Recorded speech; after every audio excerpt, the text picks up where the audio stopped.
खबरों में आगे बढ़ते हैं और बात करते हैं पड़ोसी मुल्क पाकिस्तान की, क्योंकि पाकिस्तान में इन दिनों गृह युद्ध की शुरुआत होने जा रही है। ऐसा क्यों हम कह रहे हैं? ऐसा इसीलिए कह रहे हैं क्योंकि बीते दिनों पाकिस्तान में जिस तरह से घटनाक्रम सामने आए हैं वो इस ओर इशारा कर रहे हैं।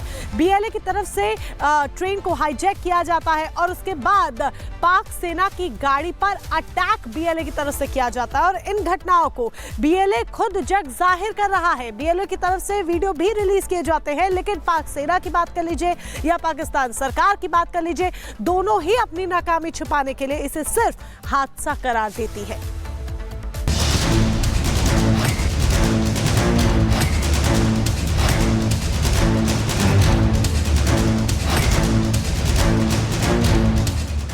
आतंकिस्तान में बम बारूद की बौछार से हाहाकार मचा है।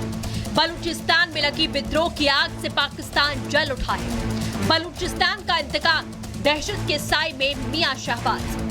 महज 5 दिनों के भीतर पाकिस्तानी हुकूमत की हैसियत पता चल गया कि एटम बम का दम भरने वाले शहबाज की फौज की नाकाबिलियत।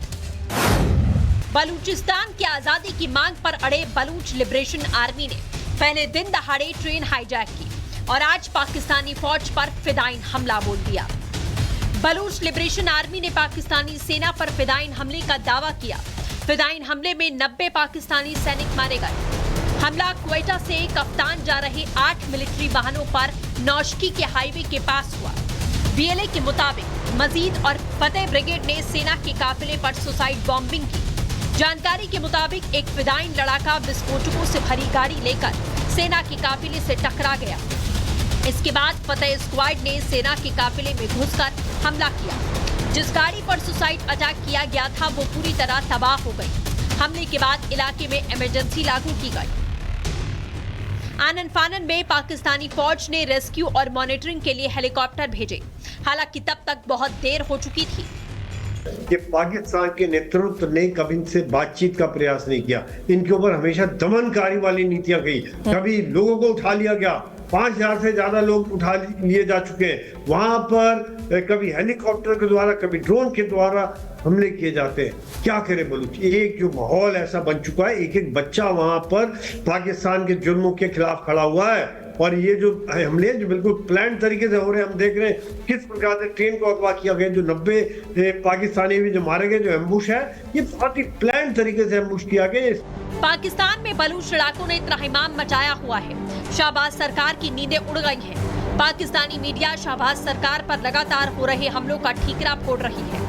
पाकिस्तान में ये चीजें बढ़ती हुई दिखाई दे रही हैं, ये अटैक्स बढ़ते हुए दिखाई दे रहे हैं। कहा यही जा रहा है कि ये हो सकता है इस्लामाबाद तक ये सिचुएशन जो है वो पहुंच जाए और यकीनन इसके ऊपर जो है बहुत सीरियसली पॉलिसीज बनानी होंगी। आतंकवाद का पालन पोषण करने वाला पाकिस्तान भला सख्त नीतियां कैसे बना पाएगा? बीएलए के फिदाइन हमले पर पाकिस्तानी फौज मुंह छुपाए घूम रही है।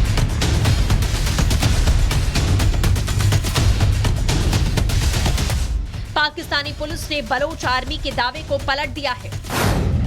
पाक सेना के मुताबिक सड़क के पास पड़े एक बम में विस्फोट हुआ।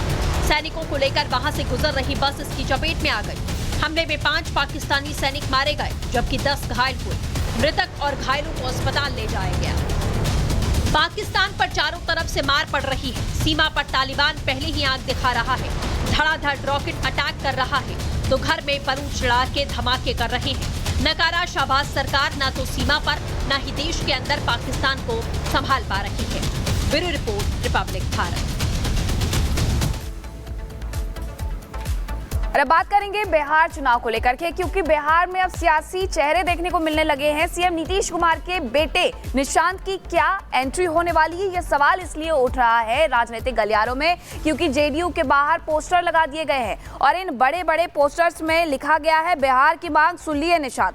दरअसल ये पोस्टर निशांत कुमार के राजनीति में एंट्री को लेकर लगाया गया है और पोस्टर में लिखा गया है कि बिहार की मांग सुन लिए निशांत, बहुत बहुत धन्यवाद। और एक नहीं, 2 नहीं, बल्कि दर्जनों पोस्टर पार्टी कार्यालय के बाहर लगाए गए हैं क्योंकि नीतीश कुमार के बेटे निशांत को पहली बार सार्वजनिक तौर पर देखा गया जब उस दौरान वो होली मिलन समारोह कार्यक्रम में पहुंच गए। और चलिए अब बात बिहार की करते हैं, जब बदमाशों के हौसले इतने बुलंद है कि खाकी पर अटैक करने से भी वो नहीं चौंकते हैं। अररिया और मुंगेर के बाद अब जहानाबाद में भी कुछ इसी तरह की घटना सामने आई, जहां पर मटकी फोड़ के दौरान बवाल हुआ और बवाल इतना बढ़ा कि जब पुलिस मौके पर पहुंचती है तो वहां पर पुलिस पर ही पथराव कर दिया जाता है। रिपोर्ट देखिए।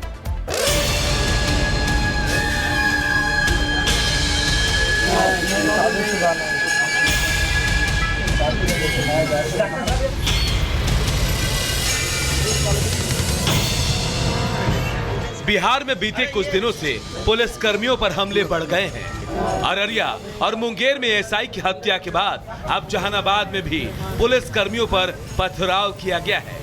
खबर है कि इस हमले में पुलिस कर्मियों को चोट आई है।